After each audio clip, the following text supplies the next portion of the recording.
మా ఊరికి పలానా పని కావాలని సర్కార్కు ఏదన్నా దరఖాస్తు పెట్టినమనుకోర్రి, సరే చూద్దాం తీ అంటది. లోకల్ ఎమ్మెల్యే వచ్చినాడు తిప్పలైతుందని గోస చెప్పుకుంటే, అరే ఇన్నొద్దులు చెప్పరానయ్య, నేను హైదరాబాద్ పోగానే పైసలు శాంక్షన్ చేపిస్తా తీ అని చెప్పి పోయినాక సారటే బ్రిడ్జిటే అవుతుంది. తిరిగి తిరిగి యాస్టకు వస్తుంది పబ్లిక్. నిరసనలు ధర్నాలు రాస్తారు, ఒకళ్ళ తొవ్వదొక్తారు. కానీ గిడ అట్లగాలే. కాంట్రాక్టర్లు సగం లాపేసిన బ్రిడ్జి కాదుల్లో.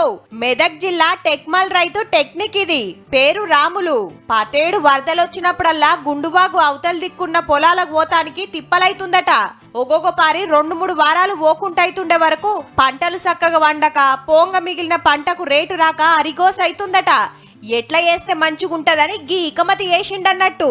మా కొడుకు నేను మొత్తం ఒక 15 రోజులు తిప్పల వాడి రెడీ చేసుకున్నాం.